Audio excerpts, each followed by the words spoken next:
Salam sejahtera bagi kita semua. Shalom. Terpujilah nama Tuhan karena kasih setia Tuhan. Tuhan masih kerjakan dalam hidup kita, termasuk kesehatan, kekuatan, kemampuan. Ini semua berasal daripada Tuhan. Dan dengan apakah kita membalas kasih Tuhan yang besar yang sudah Tuhan nyatakan lewat pengorbanannya, lewat nyawanya yang telah diberi bagi kita. Karena itu, lewat ibadah raya pada hari ini, biarlah kasih Tuhan tetap nyata dalam kehidupan kita, dan kita akan beribadah kepada Tuhan. Biarlah kita fokus hati kita menghadap Tuhan dengan penuh ketulusan, dengan penuh keberanian untuk menghadap tahta hadirat Tuhan. Sebelum kita masuk pada kebenaran firman Tuhan, kita berikan satu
Sekali lagi, shalom. Shalom.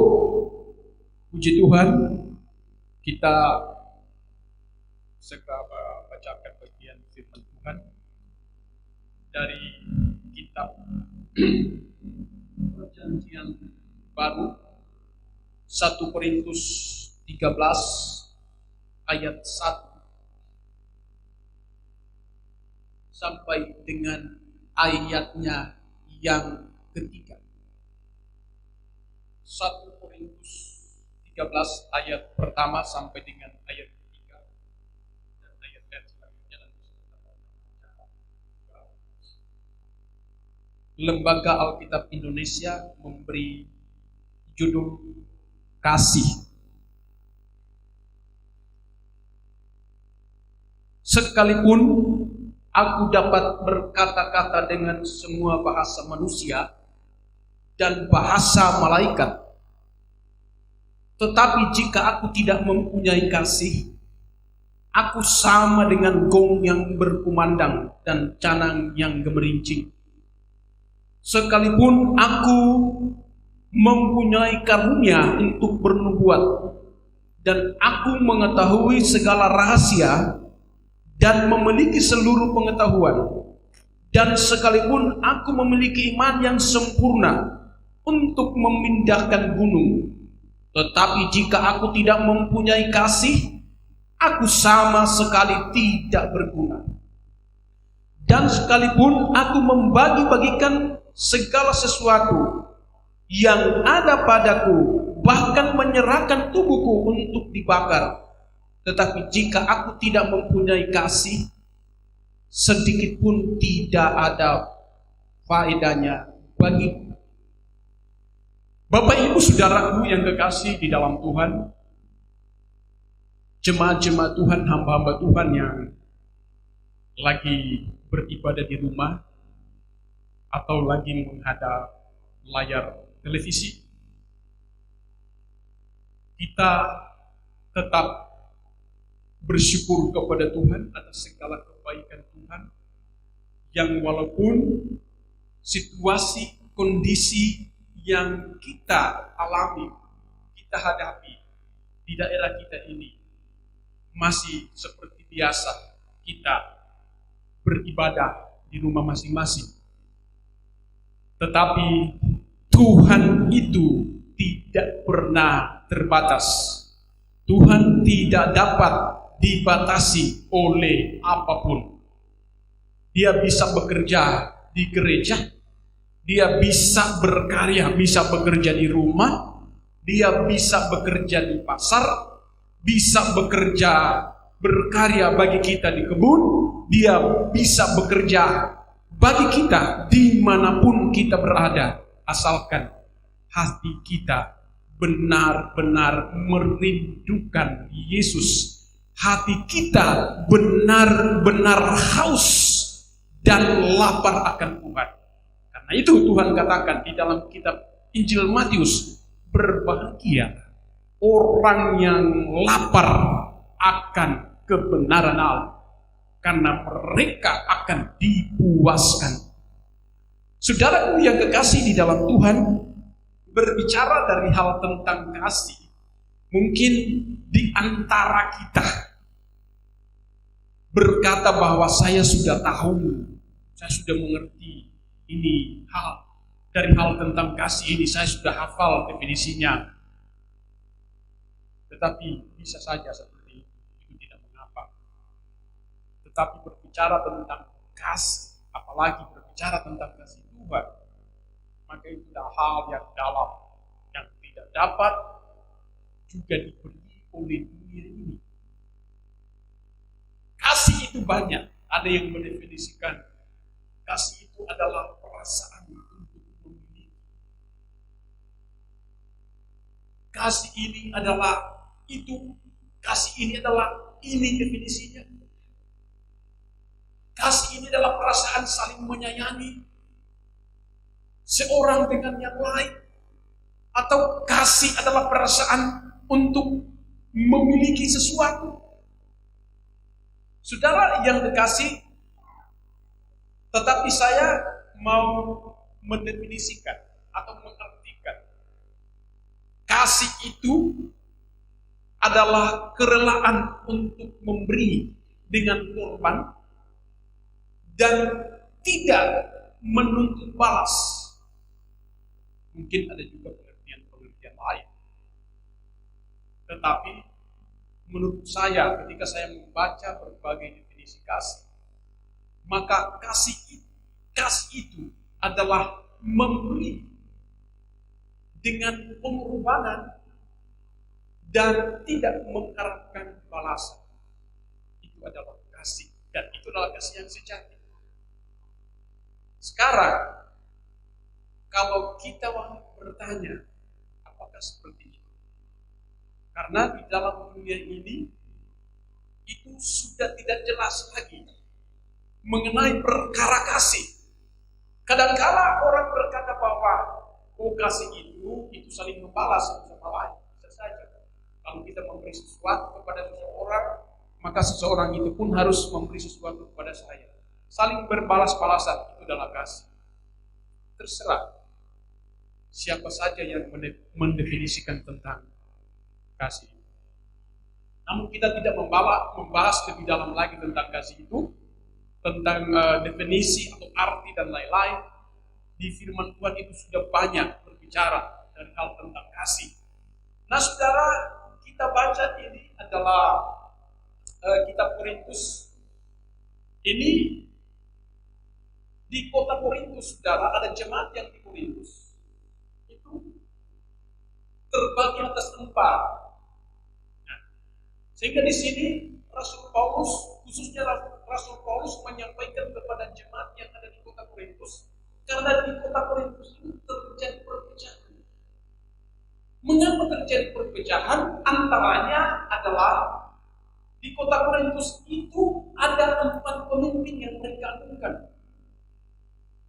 Makanya di dalam 1 Korintus 1, 2 dan seterusnya, sebelum pasal yang ke-13 ini, itu ada yang berkata, kalau saya tidak salah itu pasal 1 atau pasal 2, berkata bahwa janganlah kamu berkata bahwa aku dari golongan Paulus, aku dari golongan Apolos, aku dari golongan Kefas, atau yang disebut Simon Petrus, aku dari golongan Kristus. Jadi ternyata jemaat yang ada di kota Korintus itu setidaknya terbagi atau terdiri dari 4 golongan. Dan 4 golongan ini saling membenarkan diri bahwa golongan Paulus itu lebih benar, lebih baik dari golongan Apolos. Atau golongan Apolos itu lebih baik dari golongan Kefas. Golongan Kefas atau golongan Petrus itu lebih baik dari golongan Kristus, atau golongan Paulus, golongan Apolos, golongan Kefas itu tidak apa-apanya jika dibanding dengan golongan Kristus. Saudaraku yang kekasih, tetapi pada waktu itu yang menonjol adalah golongan Kristus. Karena mereka berkata bahwa kami kan pengikut Kristus, kami bukan pengikut Paulus, kami bukan pengikut Apolos, kami bukan pengikut Kefas atau Petrus. Saudara yang kekasih di dalam Tuhan, sebenarnya kalau mau benar-benar disadari bahwa 4 hamba Tuhan ini, 4 pelayan Tuhan ini, mereka semua adalah menyembah Tuhan yang sama. Bukankah Kristus itu disalibkan hanya untuk golongan Kefas saja? Apakah Yesus mati hanya untuk golongan Paulus? Apakah Kristus mati hanya untuk golongan yang lain? Saya kira ketika siapapun dia, golongan apapun dia, kalau dia hanya menyembah Yesus Tuhan, menyembah Raja Yesus Tuhan di atas segala raja, berarti mereka sama golongan, yaitu golongan Yesus Kristus. Kadangkala bisa terjadi seperti ini, seperti itu. Oh, golongan ini lebih baik, golongan ini lebih pinter, golongan ini lebih luar biasa. Siapakah yang luar biasa? Yang luar biasa itu hanya Raja di atas segala raja, Tuhan di atas segala yang dipertuan. Yang luar biasa itu adalah Yesus Kristus yang telah menyerahkan, memberi nyawanya bagi dunia, menyerahkan nyawanya bagi saya dan saudara. Sehingga Rasul Paulus dengan tegas, Yesus itu disalib untuk siapa? Kristus itu mati untuk siapa?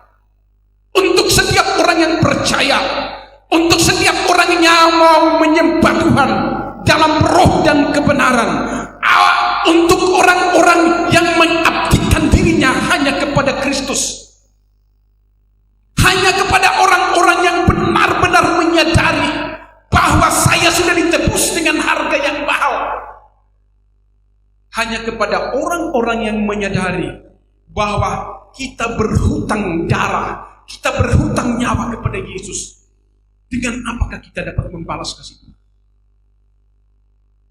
Hanya dengan meminta kemurahan kasih Tuhan, supaya Dia mencurahkan terus kasih-Nya kepada kita, berbelas kasihan, memberi terus kasih-Nya kepada kita, supaya dengan kasih itu kita bisa memandang Tuhan. Firman Tuhan berkata, saya kembali baca ayat 3. Kembali. Ayat 1 berkata, sekalipun aku dapat berkata-kata dengan semua bahasa manusia dan bahasa malaikat, tetapi jika aku tidak mempunyai kasih, sama dengan gong yang berkumandang dan canang yang berlincing. Sekalipun aku mempunyai karunia untuk bernubuat, dan aku mengetahui segala rahasia dan memiliki seluruh pengetahuan, dan sekalipun aku memiliki iman yang sempurna untuk memindahkan gunung, tetapi jika aku tidak mempunyai kasih, aku sama sekali tidak berguna. Ayat pertama dan ayat kedua itu berbicara tentang pemberian Tuhan, tentang pemberian Tuhan, entah itu pengetahuan, entah itu akal budi, entah itu kebijaksanaan, tetapi yang lebih lagi di sini pengertiannya adalah karunia yang Tuhan berikan. Makanya jemaat yang ada di kota Korintus itu kadang-kala mereka mulai menjatuhkan satu dengan yang lain, atau meninggikan diri dan menjatuhkan yang lain, menganggap yang lain itu di bawah. Kenapa? Karena jemaat yang ada di kota Korintus itu juga diberi oleh Tuhan kasih karunia, yaitu karunia roh. Tetapi Rasul Paulus melihat lewat kuasa Tuhan bahwa jemaat yang ada di Korintus itu hanya menonjolkan pemberian-pemberian Tuhan seperti karunia-karunia, dan mereka tidak memperhatikan untuk hidup dalam kasih, sehingga terjadi penonjolan antara satu dengan yang lain. Oh, saya ini berkarunia, saya ini diberi lebih oleh Tuhan daripada yang lain. Kalau pemberian Tuhan itu dapat, sekali lagi, itu dapat yang luar biasa. Semuanya itu kita berkata bahwa itu semua adalah kasih, termasuk keselamatan, termasuk kemenangan, termasuk kekuatan, kesehatan. Kita berada di dalam damai sejahtera, itu pun karena pemberian Tuhan. Oleh karena itu, saudaraku yang kekasih di dalam Tuhan, sekali lagi jemaat yang ada di Korintus, mereka hanya mau menonjolkan atau membanggakan yang namanya karunia. Sekalipun aku memiliki bahasa, semua bahasa, bahkan bahasa malaikat, sekalipun aku memiliki karunia ini, karunia bernubuat, karunia hikmat, karunia pengertian, karunia marifat,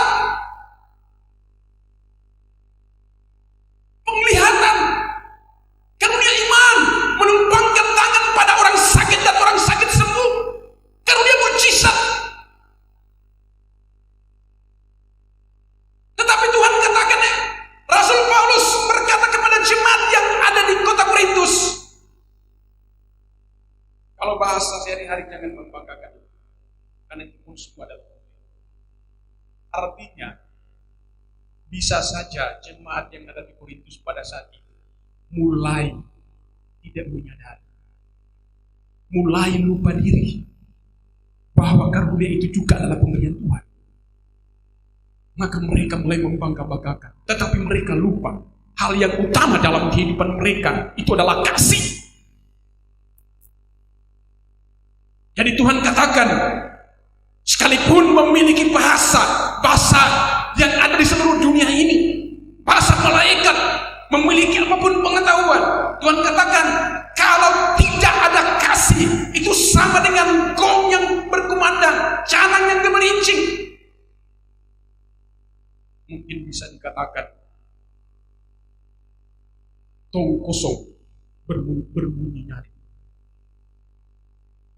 Kalau tong yang diisi oleh air, ketika dipukul, diketok, maka bunyinya itu tidak nyaring. Karena mungkin kadang-kadang, tetapi ketika kita menyadari bahwa sebenarnya apa yang ada di dalam hidup kita itu adalah pemberian Tuhan. Seperti lalu-lalu saya katakan, semua itu hanya kepercayaan.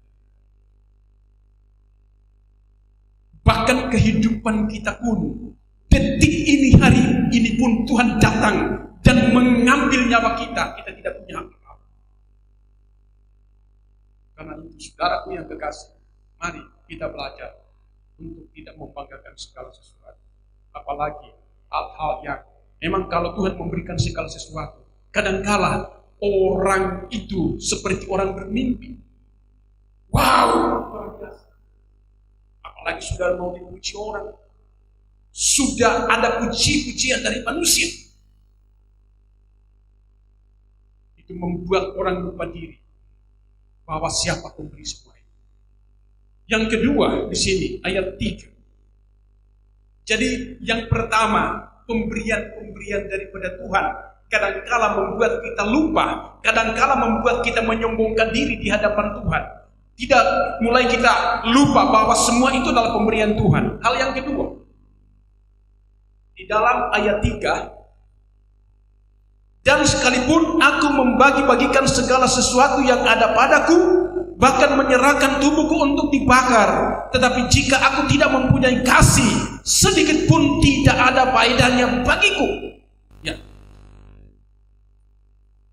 Sedikit pun tidak ada manfaatnya bagiku. Ini berbicara tentang pemberian-pemberian. Bukan pemberian tadi itu, pertama itu pemberian dari Tuhan, termasuk karunia-karunia. Hal yang kedua ini adalah pemberian kita.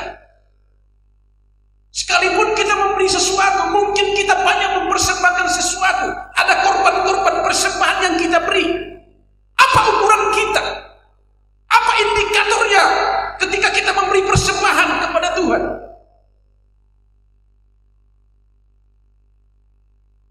Adakah ketika kita memberi hanya mencari kesukaan untuk Tuhan? Atau ada motif-motif lain? Artinya pemberian kita, apapun karunia, atau kita memberi sesuatu, semuanya harus berdasarkan dengan yang namanya kasih. Segala sesuatu yang tidak berdasarkan kasih, firman Tuhan katakan, itu menjadi sia-sia, itu tidak berguna, itu tidak penting. Artinya tidak diperhitungkan oleh Tuhan. Jeripaya kita tidak diperhitungkan oleh Tuhan. Karena itu firman Tuhan katakan, jika engkau melakukan segala sesuatu, biarlah engkau melakukan seperti untuk Tuhan, bukan untuk manusia. Karena kalau kita untuk manusia, mencari popularitas, mencari kehormatan, mencari dianggap kita menjadi orang yang baik, orang yang taat. Karena itu saudara, Yesus selalu bermasalah bukan dengan orang berdosa, tetapi Yesus selalu bermasalah dengan orang-orang fasik. Orang yang berkata tahu tetapi tidak melakukan kebenaran firman Allah. Yesus selalu bermasalah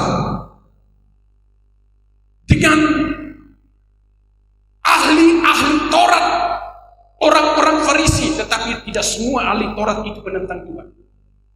Ada juga ahli Taurat yang bertobat. Pada umumnya, ahli-ahli Taurat, ahli-ahli kitab, orang-orang Farisi itu merasa bahwa mereka lebih pintar, merasa mereka lebih benar. Sehingga ada satu perkataan, kamu dilihat dari luar putih, berlabuhkan putih seperti kubur yang bercatkan putih, tetapi di dalam kubur itu, di dalam ketika digali itu tulang belulang. Maka dia selalu menyinggung justru para pelayan, justru orang-orang yang tahu tentang Taurat, justru orang-orang yang merasa diri benar di hadapan Tuhan. Tetapi kalau tidak hidup dalam kasih, maka Tuhan katakan semua itu tidak berguna, semua itu menjadi sia-sia, semua itu tidak bermanfaat, semua itu tidak berfaedah. Tuhan mengajarkan kasih. Kenapa? Karena Kristus itu adalah kasih, Yesus itu adalah kasih. Maka dia tidak mau pengikutnya, orang-orang yang dekat dengan dia, yang disebut sahabat, yang disebut anak, yang pun disebut hamba, tapi tidak memiliki hati hamba, tidak memiliki hati anak yang dengar-dengaran, tidak memiliki hati sahabat yang mencintai, mengasihi. Saudaraku yang kekasih di dalam Tuhan, maksudnya apa?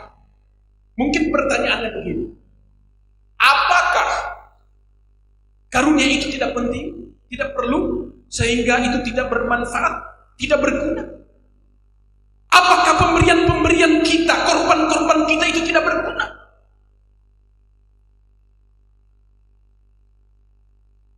Tuhan berkata kalau kehidupan ini tidak didasari oleh kasih, maka pemberian itu adalah pemberian yang menuntut balas.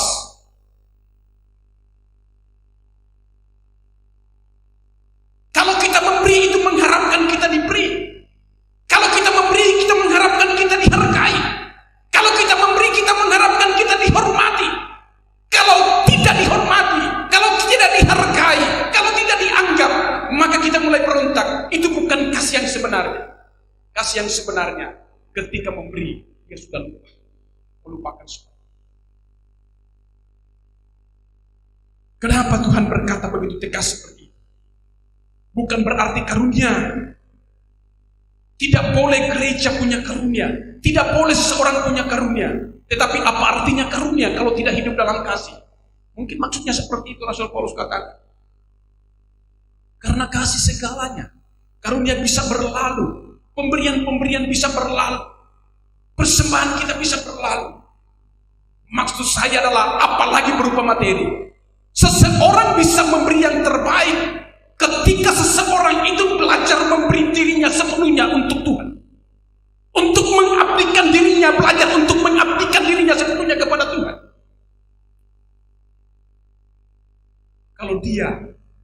Kalau kita belum belajar untuk memberi diri kita sepenuhnya, kehidupan kita, tidak mungkin kita bisa memberi yang lain. Pasti kita hitung-hitungan. Pertanyaannya, semua yang kita miliki termasuk kehidupan kita, itu milik siapa? Semuanya milik Yesus. Lalu, bagian kita yang mana? Tidak ada. Jawabannya tidak ada. Karena hidup ini adalah milik Kristus. Tuhan katakan baik hidup maupun mati adalah milik Kristus. Kenapa manusia begitu bangga? Kenapa manusia begitu mudah menjatuhkan, menghakimi yang lain, menjustis yang lain? Apakah hak kita, apakah urusan kita? Apalagi mungkin hamba Tuhan satu mulai menjatuhkan hamba Tuhan satu. Oh, bagaimana? Biji mata saling menjatuhkan. Biji mata Tuhan saling mencungkil. Apakah Tuhan itu bisa dapat mencungkil matanya? Tidak mungkin. Itu salah kaprah.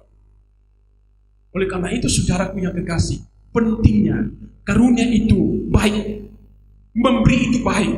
Tetapi kenapa Rasul Paulus katakan itu tidak bermanfaat, tidak berfaedah? Karena semuanya harus didasari dengan kasih. Sekali lagi, karunia itu baik. Memberi itu dikehendaki Tuhan. Semua itu diatur dalam firman Tuhan. Tetapi kalau tidak didasari oleh kasih, maka semua yang kita lakukan, yang kita kerjakan, yang kita miliki, itu semuanya tidak berarti. Supaya berarti, bagaimana caranya supaya apa yang kita lakukan, kerjakan, bahkan karunia-karunia yang Tuhan percayakan bagi kita, itu berarti kembalikan untuk Tuhan. Dan harus memiliki kasih. Apa itu kasih? Ya saya baca. Tidak lama saya baca. Kasih itu pertama, sabar. Kalau orang sabar itu artinya orang memiliki kasih. Sabar ini artinya menderita panjang. Kalau diambil dari bahasa Inggris, pengertiannya itu menderita panjang atau penderitaan yang panjang. Kalau sabar cuma 1 hari itu bukan sabar. Harus sampai hancur-hancuran. Kedua, kasih itu murah hati. Ketiga, kasih itu tidak cemburu. Kemudian kasih itu tidak memegahkan diri. Berikut, kasih itu tidak sombong. Kasih itu tidak menyombongkan diri. Tapi kasih itu rendah hati.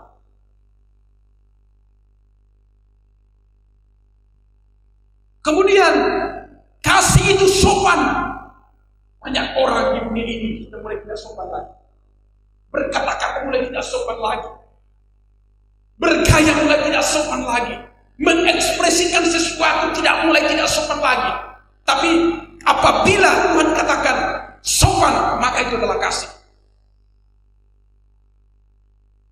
Kalau tidak sopan itu artinya tidak ada kasih. Kemudian berikut, tidak mencari keuntungan diri sendiri. Ya, kadang-kala egois. Cuman saya mau menang sendiri. Ya, bisa saja seperti itu. Mencari keuntungan sendiri. Kalau di materi bagiannya lebih banyak, dia senang kalau bagiannya lebih banyak. Atau ya ingin egosentris. Semuanya dia. Bahkan kalau orang tidak memandang dia begitu marah. Itu produk dari Lucifer. Itu produk dari musuh. Saya pernah berkata, kita harus mengenali musuh. Kita harus mengenali kekuatan musuh. Untuk mengalahkan musuh, kita harus kenali musuh. Kenali kekuatan musuh, produk-produknya seperti apa. Contohnya, kalau kita kecewa, sakit hati yang mendalam kepada seseorang, maka produk musuh itu sudah masuk dalam hidup. Kalau kita menyimpan kesalahan orang lain, maka produk musuh itu sudah ada di dalam diri kita. Betapa bodohnya ketika kita menyimpan hal itu. Padahal kasih Tuhan menjawab. Kalau kasih Tuhan ada, itu sangat luar biasa. Berikut.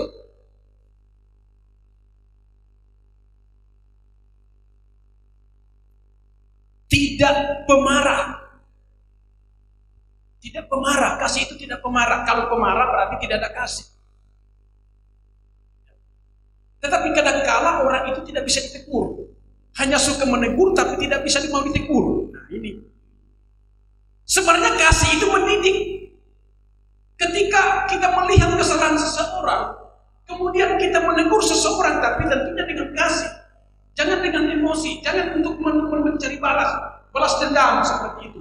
Oh, nanti saya balas. Engkau sudah menyakitiku, nanti satu saat saya balas. Itu bukan kasih, itu produk dari musuh.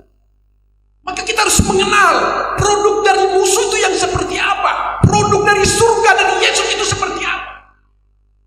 Produk dari surga itu kasih, memaafkan, mencintai, mendoakan, mengingatkan dengan tulus.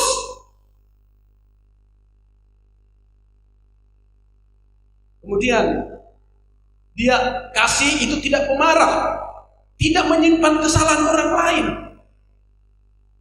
Kalau menyimpan kesalahan orang lain itu sebaliknya, berarti tidak ada kasih.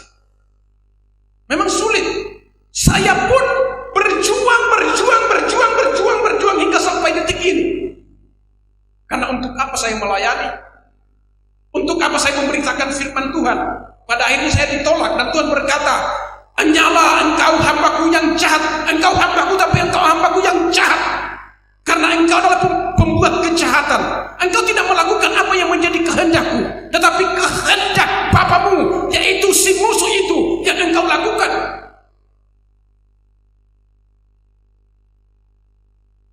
Karena setiap manusia itu harus bertanggung jawab. Oleh karena itu, saudaraku yang kekasih di dalam Tuhan, perhatikan baik bahwa kasih itu tidak menyimpan kesalahan orang lain. Dia adil. Dia tidak bersuka cita karena ketidakadilan. Kalau terjadi keadilan itu dia bersuka cita. Kemudian menutupi segala sesuatu. Kasih itu menutupi segala sesuatu. Tahu rahasia iman.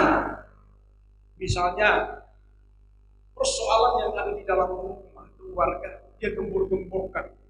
Misalnya seorang istri dan seorang suami, ya misalnya, namanya keluarga suami istri pasti ada selisih paham, berselisih hanya selisih salah paham.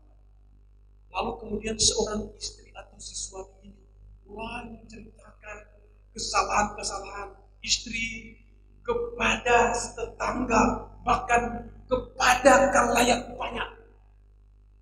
Maka itu dikatakan bahwa tidak ada kasih. Kasih itu menutupi. Kasih itu tidak sembarang menggembur-gemburkan persoalan yang ada di dalam dibawa keluar. Misalnya juga di dalam organisasi, masalah di dalam dia gembur-gemburkan sampai di luar negeri, sampai di kejauhan. Bahkan kalau sudah di medsos itu sampai di ujung bumi itu bisa tahu.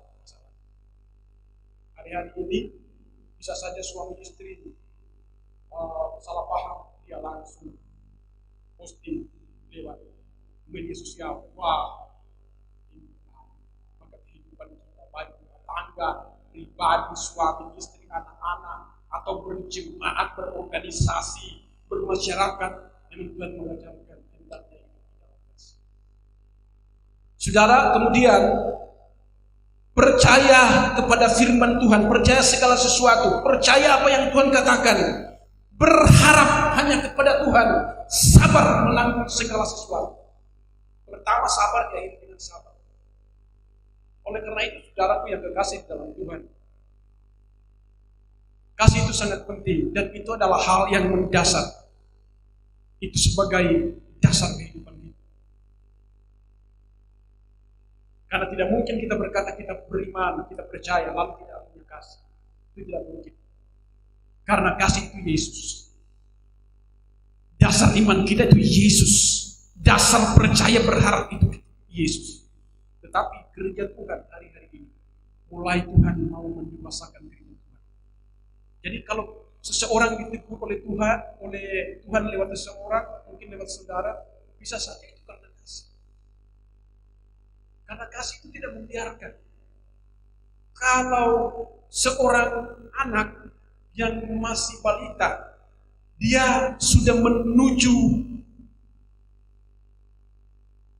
kebinasaan atau sudah mau celaka karena dia akan masuk ke parit atau got, saluran air. Orang tua yang mana tidak menegur, bahkan dia mungkin berteriak, awas celaka. Kadang-kala saudaraku yang kekasih di dalam Tuhan, kasih itu mendidik, kasih itu bisa menegur. Tetapi kadang jangan menegur oleh karena sakit hati, oleh karena amarah, oleh karena kepentingan diri. Tetapi Tuhan mengajarkan kasih. Maka ketika kita mendasari hidup ini dengan kasih, kata Tuhan, bukan kata saya, mendasari kehidupan ini dengan kasih, maka ketika Tuhan mempercayakan karunia-karunia itu akan berdampak bagi banyak orang. Itu akan menjadi berkat bagi banyak orang. Ketika kita memberikan korban-korban kepada siapapun, memberikan persembahan-persembahan kita, maka persembahan kita itu diterima oleh Tuhan. Dasarnya semuanya adalah kasih. Oleh karena itu, saudaraku yang kekasih di dalam Tuhan, pelajaran bagi kita bahwa kita boleh saling menasihati, saling mengingatkan, saling meminta pendapat bahkan kepada orang-orang yang diberi oleh Tuhan kepercayaan yang lebih, pengertian, hikmat. Tetapi lebih dari kesemuanya itu, kita harus tahu bahwa kalau kita menyembah Tuhan, Tuhan itu hanya satu. Kalau si A, B, C, dan D menyembah Tuhan, berarti Tuhan kita adalah Tuhan yang sama. Menyembah Yesus Kristus Tuhan, berarti kita adalah satu. Tapi kita harus sadar dan mengakui bahwa Tuhan memberi bagi kita, mempercayakan bagi kita itu mungkin bisa berbeda-beda.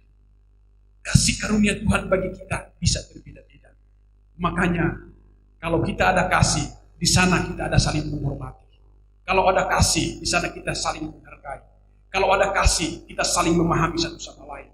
Kalau ada kasih, kita saling membangun. Kalau ada kasih, pasti ada saling memaafkan, mengampuni. Kalau ada kasih, maka kita saling melayani dengan tulus satu sama lain. Tuhan Yesus Kristus memberkati kita semua. Terpujilah nama-Mu, Allah yang ajaib, Allah yang luar biasa, yang telah memberkati kami semua, hamba-hamba umat-Mu. Bapa, hamba-Mu sangatlah terbatas.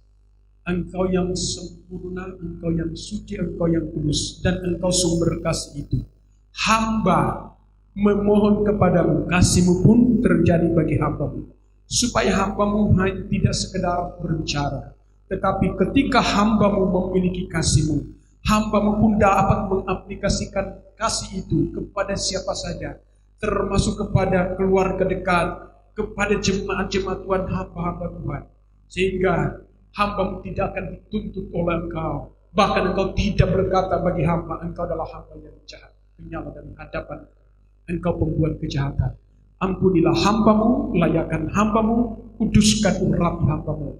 Kami semua hamba-hamba-Mu, umat-umat-Mu diberkati oleh Engkau. Dalam nama tim multimedia, pemain musik, Engkau memberkati. Karena Engkau Allah yang besar, Engkau yang tahu keadaan kami, Engkau tahu kekurangan kami. Tetapi kami serahkan seluruh hidup kami, roh, jiwa, dan tubuh kami kepada Engkau ya Bapa, Allah yang berkuasa, Allah yang berkerajaan dalam hidup kami. Pulihkan umat-umat-Mu yang ada di rumah hamba-hamba-Mu. Dalam nama Yesus, kasih Tuhan mengalir. Kasih Tuhan mengalir saat ini. Aku percaya kasih Tuhan sementara bekerja bagi umat-umat Tuhan. Maka terjadilah saling mengampuni, saling mendoakan, saling memaafkan satu sama lain. Dalam nama Tuhan ya saling mengingatkan satu sama lain. Bangsa dan negara kami diberkati. Bapak Presiden dan keluarga diberkati. Bapak Wakil Presiden dan keluarga diberkati. Para menteri dan keluarga diberkati, bahkan dalam nama Tuhan ya DPR, MPR diberkati, bahkan pemerintah provinsi, kabupaten, kota, kecamatan, kelurahan, desa di seluruh Indonesia ini ya Bapak, Engkau memberkati, bahkan para medis, tim medis, kami serahkan semuanya ke dalam tangan Tuhan.